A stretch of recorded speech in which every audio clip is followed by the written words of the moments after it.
Previously on A Show in the Woods.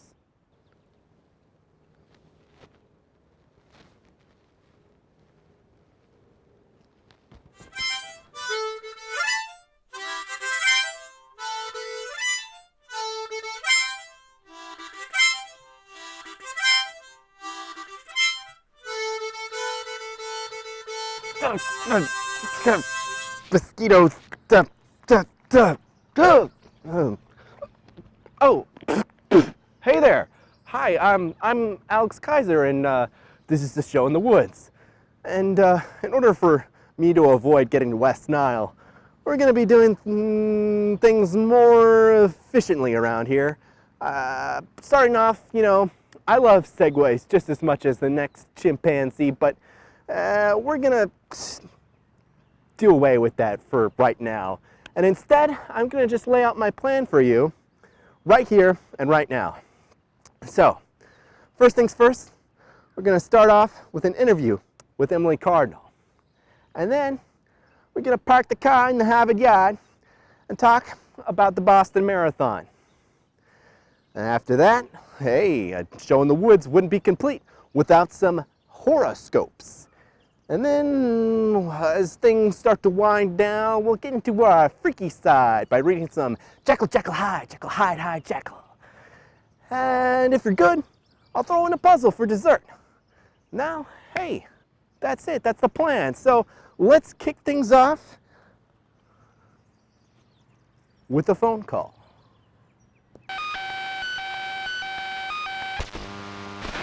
Hello, Emily? Hey, Alex, how's it going? Oh, fine. Fine. So I hear you're living in Portland now. How are you liking the city? I'm liking it quite a bit, but still adjusting a little. The people are really nice, lots of hippy-dippy granola kind of people, but it's been good. The weather's really beautiful. I like it here. Any hot spots you like to go to? So this morning, I walked to this cafe just a few blocks down called the New Deal Cafe, and so it's just a typical brunch, lunch kind of place, but the theme is kind of Great Depression era, so there's a bunch of old phones and stuff and FDR propaganda, so it's a fun place. Interesting. Is the name supposed to be ironic? I actually don't know its history, how long it's been open. Potentially could be ironic because you're, paying $10 for scrambled eggs and a piece of toast. But I'm not sure. I'll have to look into that one. I've been a few times now, but they've got good food. So what brought you to Portland? Over probably a year and a half ago, I started thinking about Oregon. Just wanted a change in scenery since I haven't ever really left Minnesota. I wanted a big change and thought I might as well do it now. So started talking about Portland, and then my good friend Katie, who's now my roommate, and I've lived with her during college too, found out that she was also thinking Portland for grad school. And so we kind of had this potential plan in the works for all of the last year, and then this spring she got into grad school, and I got an AmeriCorps position with a nonprofit out here in Portland, and so we decided to make the move together, and so we have an apartment, and she started school, and then my position will officially start in August. AmeriCorps. So what does the job entail? So it's with a nonprofit called College Possible, and they have branches. Their national branch is actually in St. Paul, so I got to interview and meet people at their St. Paul branch. But then they're in Omaha and I think Milwaukee, and then so Portland is their one branch out on the West Coast. And so I'll be working with sort of a sub organization called College Point. The whole organization works with students, both high school going into college through their college search and decision process, and then they also have programs that work with students as they're in college, getting them through their undergraduate degree. And so I'll be working with high school students virtually. So I'll have students from over 100 students I'll be working with all across the West Coast and Southern United States. And I'll be interacting with them via phone, email, text, social media, and sort of guiding them through all the way from taking, their standardized tests to applying for schools, for financial aid, and then helping to match them with a college based on their interests and their what they're looking for. So I'm excited. Hey, that's great. It's been a few years since we last talked, so I'm curious, what was your last year of college like? Let's see, last year in college, kind of a bit of a whirlwind. Sounds really cliche to say, but I actually spent fall semester in England. I was studying abroad at a university in Lancaster, which is like northwest England, right along the coast. England, wow. Did you get to see any other parts of Europe? Yeah. I got to go to Scotland for a week. I cut class, and then my cousin who works for Delta gets to fly free all over the place. So he actually met me, and we just did like a driving tour of Scotland, and that was really cool. And then at the end of my term, my parents actually came over, and so we did like a tour we did London for a few days, and then we all went over to Ireland and drove. We started in Dublin and then drove across to Galway and back, and then they got to come up to Northern England and see where I went to school.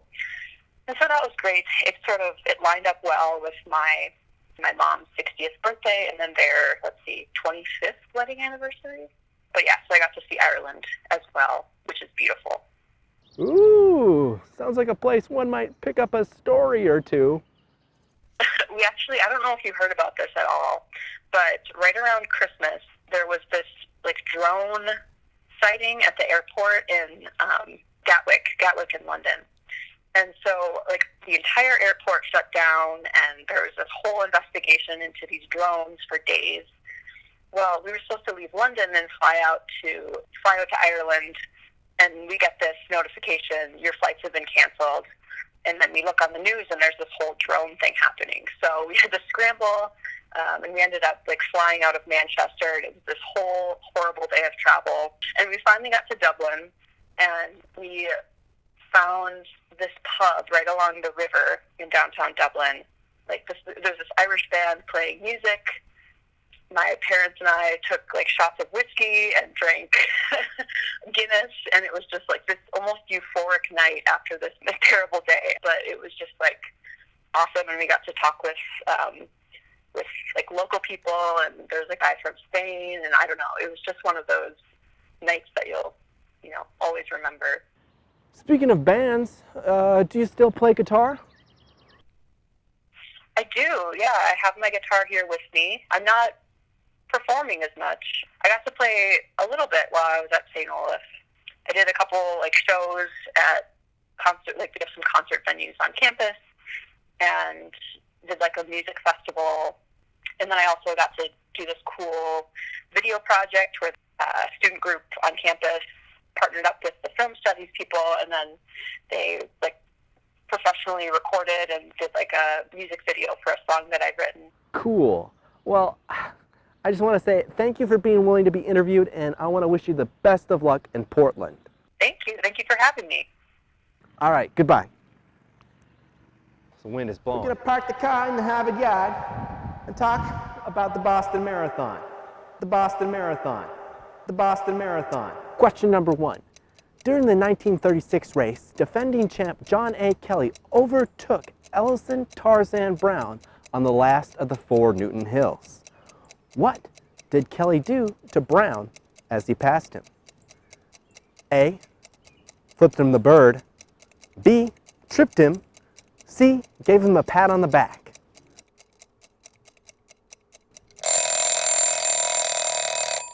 Apparently, the pat gave Brown the energy he needed to overtake Kelly again and finish the race before him, thus breaking Kelly's heart and giving that last Newton Hill a new name. Ooh, so I guess the moral of the story is, don't be a patronizing asshole. Question number 2. During the 100th running of the Boston Marathon, one participant was seen wearing a particularly interesting costume. What was it? A, a gritty costume. B, a scale model of the Old North Church steeple strapped to his back. C, a morph suit.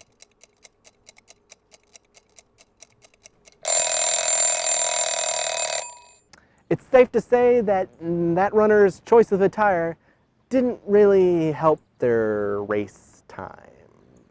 Question number 3. In 1966, Bobby Gibb became the first woman to complete the Boston Marathon. As part of her training, she would run an 8-mile commute to her school. But unfortunately, because of the times, women running shoes weren't readily available. So instead, she had to run in A, Red Cross nurses' shoes, B, bare feet, C, a pair of abandoned running shoes she found.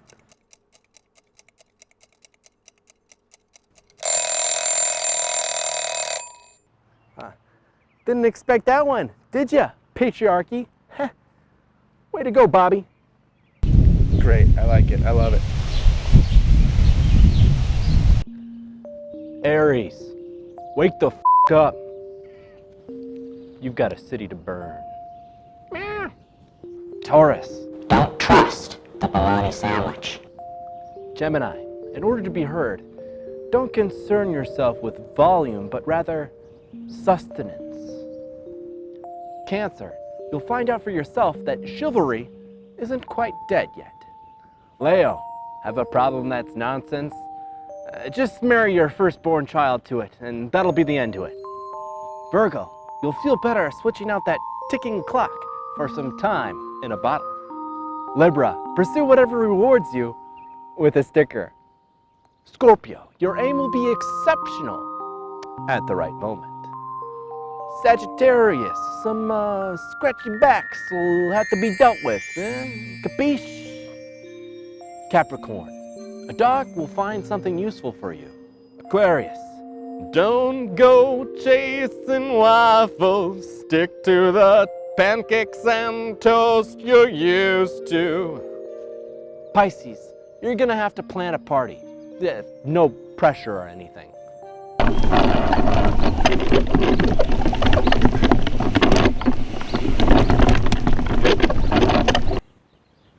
He was wild when he was young, a long while ago to be sure, but in the law of God, there is no statute of limitations.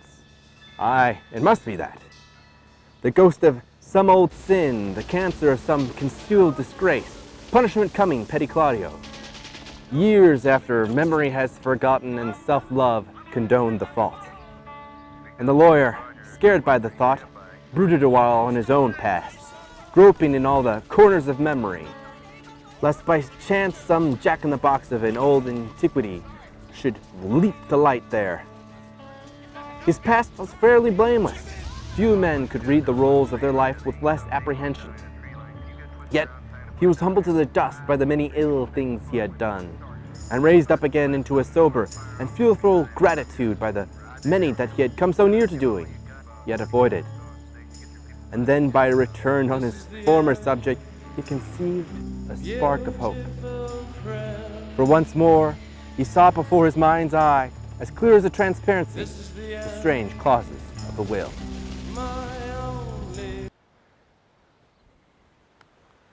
Musing chimp. Hey, satire. All right, I think with that, we checked everything off our to-do list. So thank you for your help, by the way. Before I go, there's one more thing I'd like to say. Happiness shared can only multiply in strength. See you later, alligators.